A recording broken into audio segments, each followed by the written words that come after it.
Misaotra an'Andriamanitra lehibe indray isika ry havako nahatratra izao herinandro vaovao omeny Tompo antsika izao. Hivavaka isika. Ry Andriamanitra Rainay Masina sy tsara indrindra, Andriamanitra tompon'ny fotoana. Misaotra anao izay noho ny amin'ny tombon'androm-pahavelomana omenao anay, ny famindramponao tsy misy fetraka nahatrara anay indray izao herinandro vaovao izao. Tsaronay ny tantananao anay tamin'ny lasa rehetra, ny ainanay ny famindramponao. Ary ankehitriny izay mbola vonona hialoka eo ambany fahasoavanao, amin'ny fiainoana sy ny famakiana ny teny avy amin'ny soratra masina. Koa irina indrindra raha manatrika anay ny fanainao masina hanazava sy hampianatra anay ny teninao. Dia amin'ny anaranao Jesosy no anaovanay sy angatanay izany vavaka izany. Amen. Ny filazantsara araka amin'ny Matthieu 5:20, ny 1:20 hatramin'ny 20 ry havako no mofinaina voalahatra ho antsika amin'ity andro anio ity. Matthieu 5:20, 1:20 hatramin'ny 20. Vakina amin'ny anaran'i Jesosy manao hoe: dia niala teo Jesosy ka nakany amin'ny faritanin'ny Tiro sy Sidona. Ary indro nisy vehivavy Kananita anankiray nivoaka avy tamin'izany tany izany ka niantso nanao hoe: mamindrafo amiko Tompoko, zanak' Davido. Ny zanako vavy ampahorin'ny demonia loatra. Fa izy tsy namaly teny azy. Dia nanatona ny mpianany ka nangataka taminy nanao hoe: roay izy, fa miantso mafy ato aoriantsika. Ary izy namaly ka nanao hoe: tsy nirahinao afa-tsy ho amin'ny ondry very amin'ny taranak'Israely. Fa nanatona ihany raha vehivavy dia niankohaka teo anatrehany ka nanao hoe: Tompoko, vonjeo aho. Fa izy namaly ka nanao hoe: tsy mety raha maka ny mofonjaza ka manipy azy ho an'ny amboa kely. Fa ho raha vehivavy, marina izany Tompoko. Fa na dia ny amboa kely aza mba mihinana izay sombotsombo latsaka avy amin'ny latabatry ny tompony ihany. Dia namaly Jesosy ka nanao taminy hoe: raha vehivavy, lehibe ny finoanao, tongava aminao araka izay irianao. Dia sitrana ny zanany vavy tamin'izay ora izay. Ray Masonao, manamasinana anay amin'ny fahamarinana, ny teninao no fahamarinana. Amen. Ho ampitomboana mandrakariva ho aminareo anie ry havako ny fahasoavana sy ny fiadanana avy amin'ilay Andriamanitra iray sy Jesosy Kristy Tompontsika. Amen. Ty mofinaina ambany masontsika ity ry havako malala dia mampiseho ny dingan-dava na ny dingan'ny finoana izay nataon'ilay vehivavy jentilisa raha nangataka famindram-po sy fanasitranana ny zanany teo anatrehan'i Jesosy izy.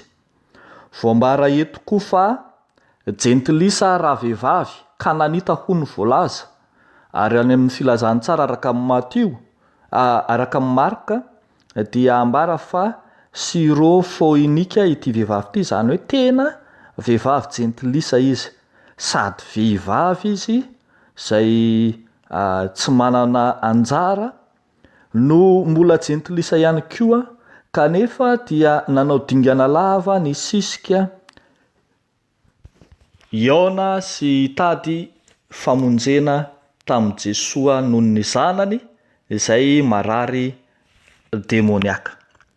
Indrindra ry havako malala no ametrahana fanontaniana akatsika lesona manao hoe: ry kristianina ambaka ve enao?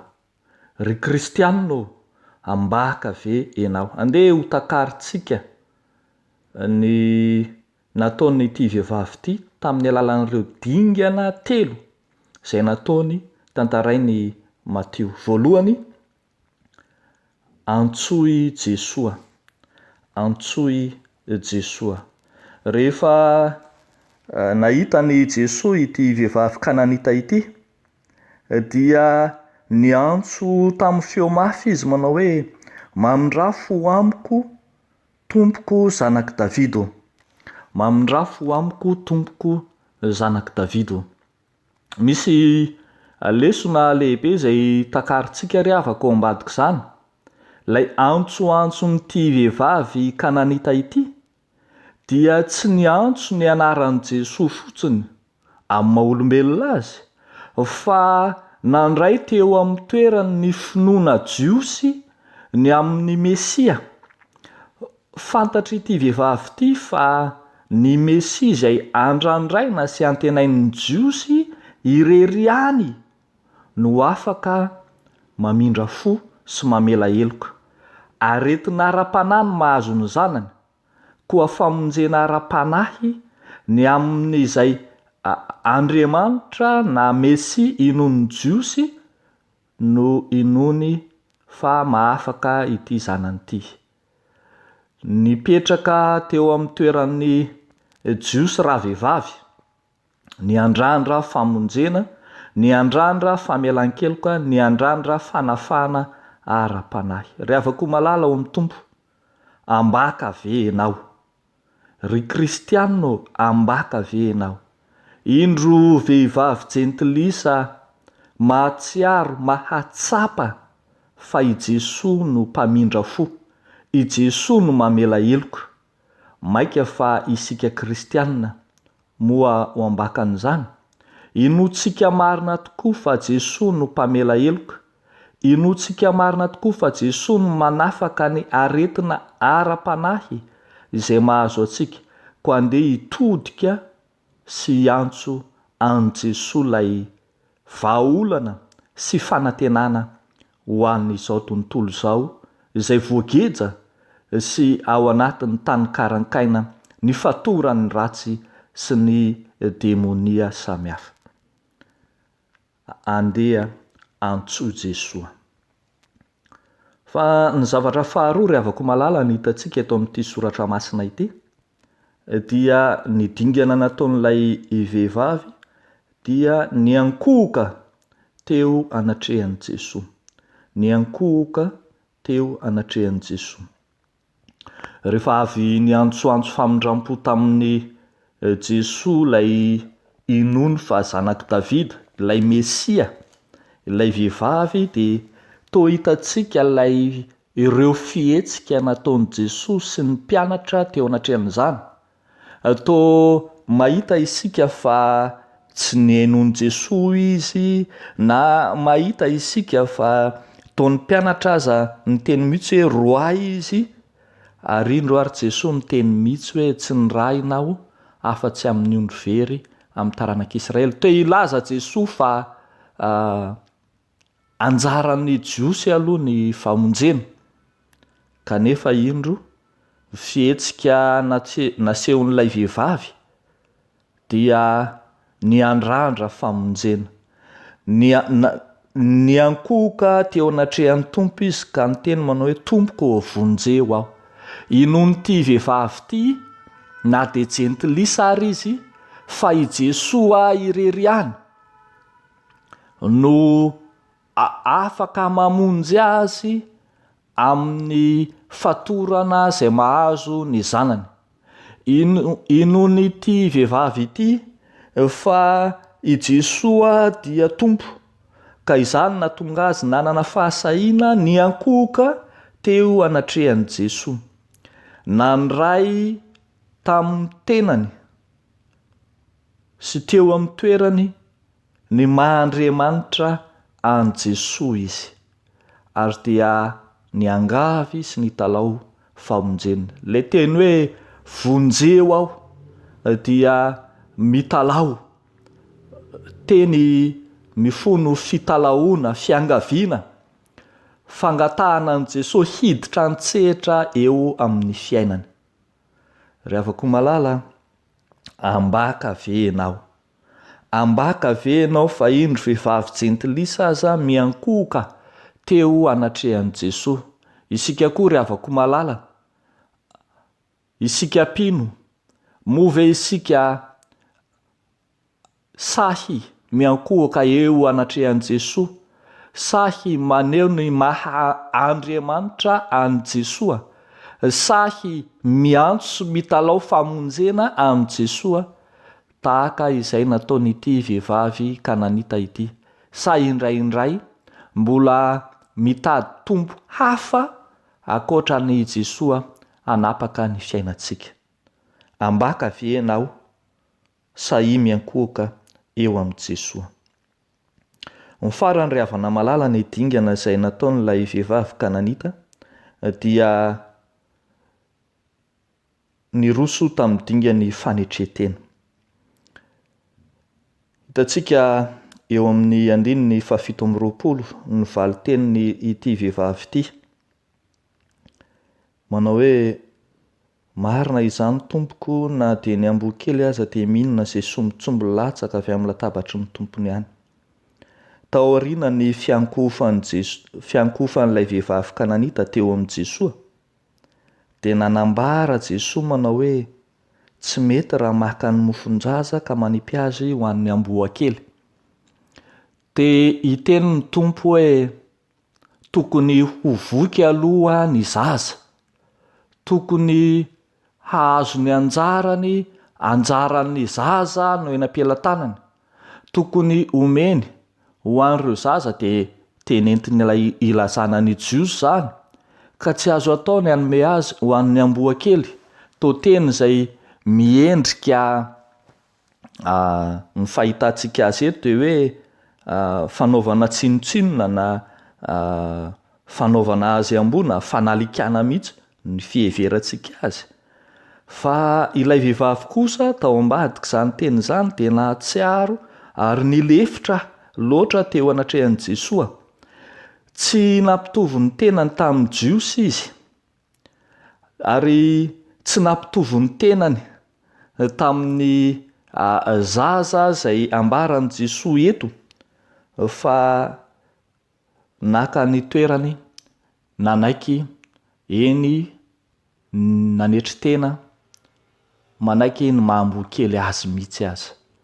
Dia iteny ity vehivavy ity ry havako malala fa izao izay manatrika eto anie tsy maninona na tsy jiosy azy, te iteny izy fa tsy maninona na tsy mahendrika ahazo anjara am' Jesosy amin'izay eny ambony latabatra azy, fa te hiteny kosa izy hoe izaho le tsy mendrika, izaho le tsy tanteraka, izaho le jentilisa mba homeo anjara re, na dia izay sombotsombo latsaka amin'ny latabatra aza. Ry havako malala, fanetretena lehibe no tamin'ity vehivavy ity, ka nahatonga an' Jesosy hiteny taoriana ny dingana rehetra izay nataony niteny Jesosy manao hoe raha vehivavy, lehibe ny finoanao, tongava aminao arak'izay irinao, dia sitrana ny zanany vavy tamin'izany ora izany. Ry havako malala, ambaka ve ianao?